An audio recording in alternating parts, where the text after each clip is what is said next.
சரி தம்பி, கடையை பார்த்துக்க, நான் போய் சாப்பிட்டு வரேன்.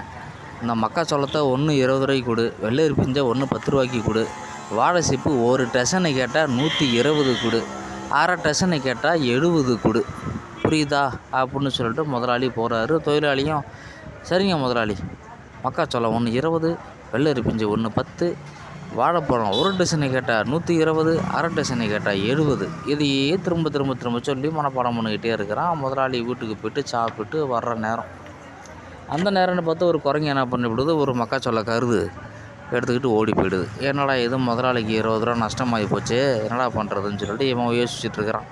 முதலாளி வராரு. முதலாளி வந்துட்டு கல்லாப்பட்டியை திறந்து பார்க்குறாரு. அவர் வச்சுட்டு போன பணம் அப்படியே இருக்குது. வியாபாரம் ஒன்றும் எதுவும் நடக்கலை. மக்காச்சோளம் ஒன்றும் கம்மியாக இருக்குது. என்னடா கல்லால் வச்சுட்டு போன பணம் அப்படியே இருக்குது, மக்காச்சோளமும் ஒன்றை காணோம், விற்றதை எடுத்து பையில் வச்சுக்கிட்டியான்னு கேட்குறாரு. இவனுக்கு வருத்தமாகி போச்சு. என்ன முதலாளி, நான் எவ்வளோ பொறுப்பாக பார்த்துட்ருக்கிறேன், நீங்கள் என்னை எப்படி சந்தேகப்பட்டுட்டீங்களே. இல்லை முதலாளி, குரங்கு ஒன்று வந்துச்சு, இந்த மக்காச்சோளத்தை தூக்கிட்டு போயிடுச்சு முதலாளின்னு சொல்கிறான். இவனை நம்ப முடியாதாப்பா. இல்லை திருட்டு போயில, நீ பண்ணியிருந்தாலும் பண்ணியிருப்ப, இல்லைனா அவன் சொந்தக்காரன் தான் வந்தான்னு சொல்லி எடுத்து கொடுத்துருப்ப அப்படின்னு சொல்கிறாரு. இல்லை முதலாளி, சத்தியமாக நான் திருடவே இல்லை, கடவுள் மேலே சத்தியமாக நான் திருடவே இல்லை அப்படின்னு சொல்கிறான். கடவுள் மேலே இல்லை, கடவுள் மேலே சத்தியம் பண்ணுற நீ அப்படின்னு சொல்லிட்டு அவருக்கு என்ன ஆகிடுச்சு, கோபமாகி ஒரு மக்காச்சோளத்தை எடுத்து அவன் பக்கம் வீசுகிறாரு. அவன் தலையை திருப்பிக்கிறான். அது கீழே போய்ட்டு தரையில் விழுந்து போயிடுது. உடனே இவன் என்ன சொல்கிறான், முதலாளி குரங்கு தூக்கிட்டு போயிட்டு ஒரு சோளக்கருது 20 ரூபா நஷ்டமாகி போச்சுங்க முதலாளி. இப்போ நீங்கள் ஒரு சோளக்கருதை தூக்கி போட்டு அது ஒரு 20 ரூபா நஷ்டமாகி போச்சுங்க, ஆக மொத்தம் 40 ரூபா நஷ்டங்கன்னு இருக்கான். சும்மா இருக்க வேண்டியதானே அந்த பையன். 40 ரூபா நஷ்டமாகி போச்சுன்னு சொல்லவும் அந்த முதலாளிக்கு இன்னும் கோபமாகி போச்சு.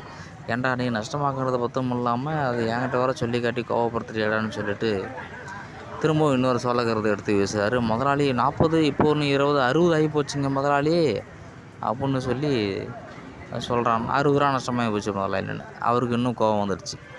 இன்னொரு சோளக்கருதை எடுத்து வீசுறாரு. முதலாளி ஏற்கனவே 60 ரூபா நஷ்டம், இது ஒரு 20 ரூபா, 80 ரூபா நஷ்டமாகிடுச்சே முதலாளி அப்படின்னு நம்ம வந்து போய் சொல்கிறான். அப்புறம் இவன் சுதாரிச்சுக்கிட்டான். ஆஹா, இது எதனால் நடக்குது அப்படின்னு சுதாரிச்சுக்கிட்டான். அது இவன் சுதாரிச்சானா இல்லை கடவுள் இவனுக்கு அப்படி ஒரு புத்தியை வந்து திடீர்னு மண்டைக்குள்ளே இறக்கிட்டாரா என்னன்னு தெரியல.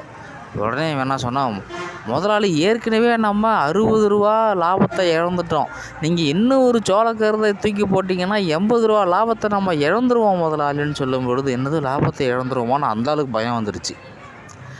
அப்போ ஒரு சொல் போதும் இந்த வாழ்க்கைக்கு, அது எப்படி சொல்லணுன்றதில் இருக்குது.